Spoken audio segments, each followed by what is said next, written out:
Here's something nobody tells you. The thing quietly shaping whether your kid has friends at school isn't their school. It's not their personality. It's not even their confidence. It's a handful of tiny habits happening at your kitchen table.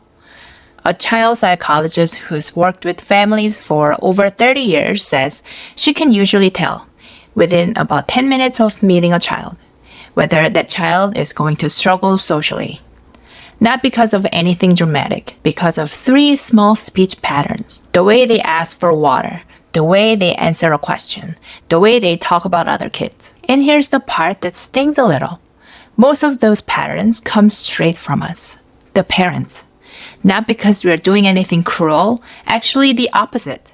A lot of the time, we're doing too much. So today, we're talking through 6 things the psychologist says quietly chip away at a child's social skills and what to do instead. Stick around for number 5. It's the one that surprised me the most, and it costs nothing to fix. Okay, point 1. The 3 speech habits. Professor Jo Seon-mi, the psychologist behind all of this, says kids with weaker social skills tend to share 3 verbal tells.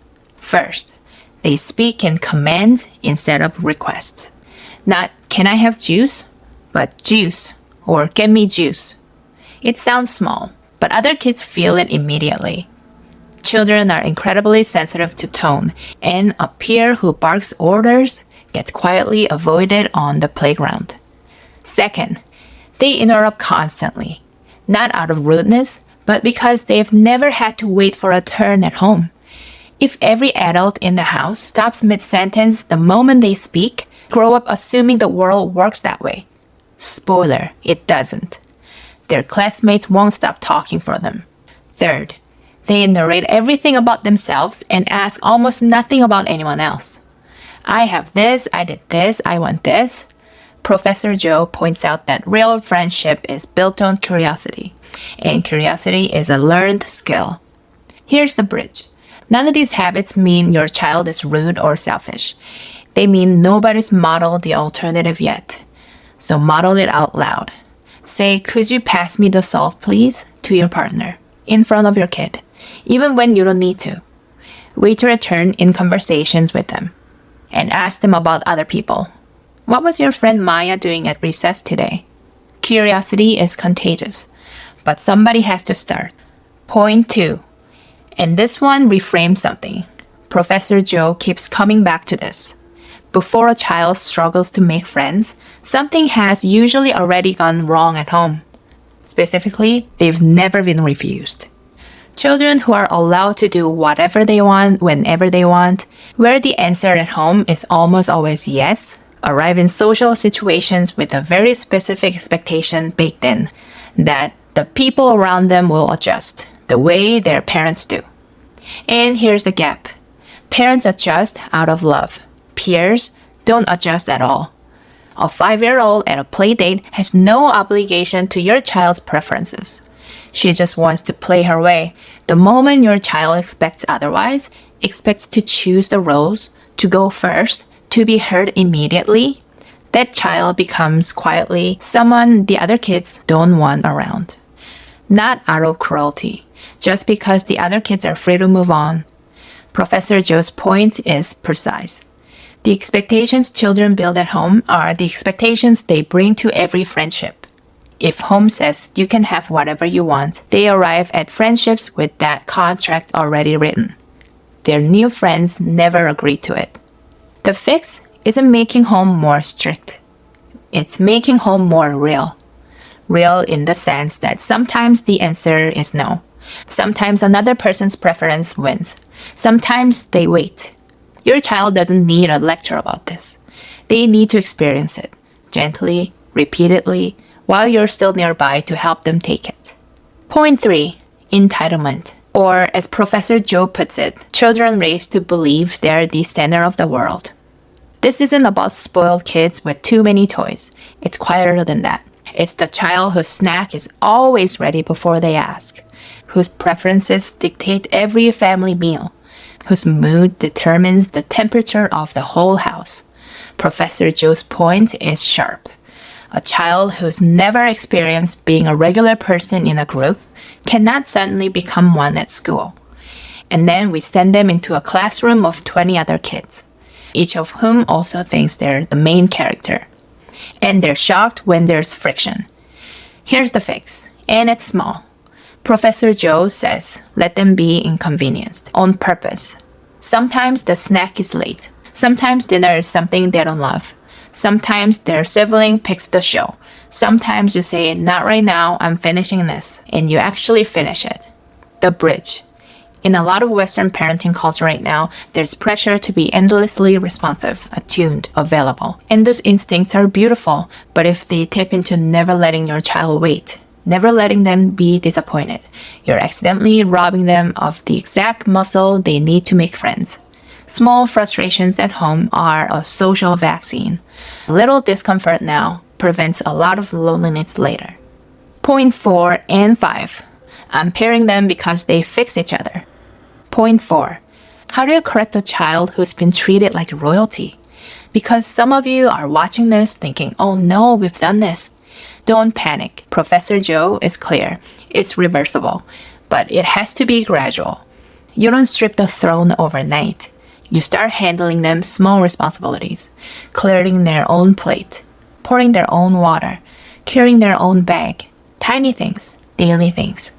And here's a technique from Professor Jo that I think doesn't get talked about enough. Instead of telling them what to do, instead of saying, put your shoes away, you wait, you watch. And when they do the right thing on their own, without you prompting it, you name it out loud. I noticed you put your shoes away without me asking. That was really thoughtful. The key is the without me asking part. You're praising a choice they made freely that lands differently in a child's brain than praise for following an instruction.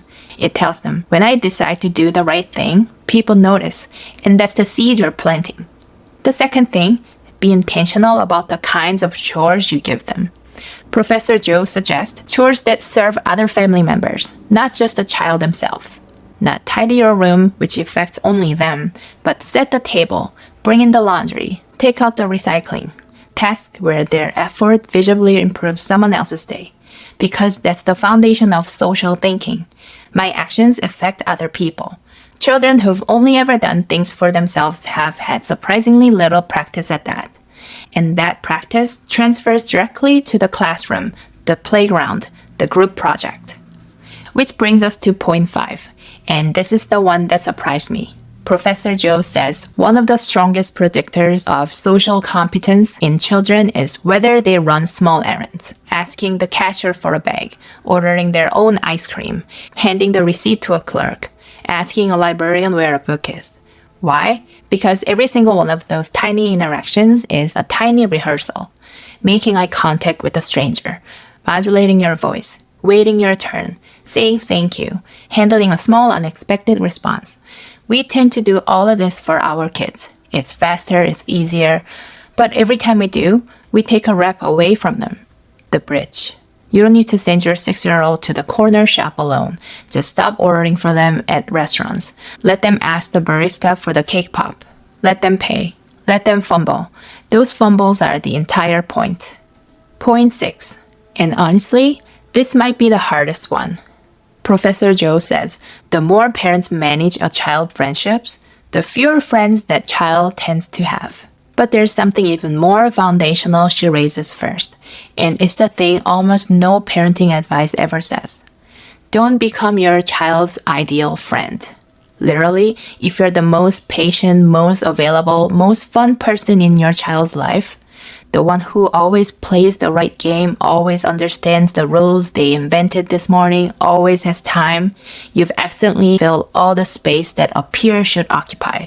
Your child has no reason to go looking for a friend. The best one is already home. Be warm, be present, play with your kids, but leave some of their social needs deliberately unfilled. The gap you leave is what sends them toward other children. And the other version of this. Don't build their friend group for them. The parent who selects the children, sets up the group chat, coordinates the outings. Those children grow up never having done a single piece of the social work themselves. They never walked up to someone at school and said, "Do you want to play?" Never kept a friendship when it got hard. Never figured out how to come back from a falling out because someone else always handled it. And when that person isn't there, which is most of the time because school exists, they're completely lost. We've all done some version of it. Setting up the play date, coaching from the sidelines, share with him, say sorry, ask her what she wants to play. Stepping in the second there's a squabble. Picking which kids are good influences and which aren't. Here's what she says happens. The child never gets to practice the messy middle of friendship, the negotiation, the misunderstanding, the repair. They only ever experience friendship as something an adult is staging around them. So when the adult isn't there, at school, on the bus, at a party, they freeze. Professor Jo's instruction is gentle but firm. Be available, don't be a manager. Which means, yes, talk about friendship at home. Yes, listen when they're hurt. But let the actual playground be theirs. Let them figure out who they pick. Let them figure out who they click with. Let them have a falling out and find their way back. Let them experience the friend group shift without you sending a strategic text. The bridge. I know, it feels like neglect. It's not. It's trust. And trust, more than any technique on this list, is what builds a kid who knows how to be a friend. So 6 things: speech patterns, saying no, the center of the world problem, undoing royal treatment, errands as rehearsals, and stepping back from their friendships. If even one of those landed for you, that's the one to start with this week. Not all 6, just one. And here's my question for the comments. Which of these did you grow up with? Or which one are you catching yourself doing right now? Be honest. We're all figuring this out together, and reading those replies is genuinely the best part of my week. And if this was useful, hit subscribe. We go deep on this kind of research-backed parenting stuff every week. The warm, practical, no-shame version. Thanks for hanging out with me. Go easy on yourself today. You're doing better than you think.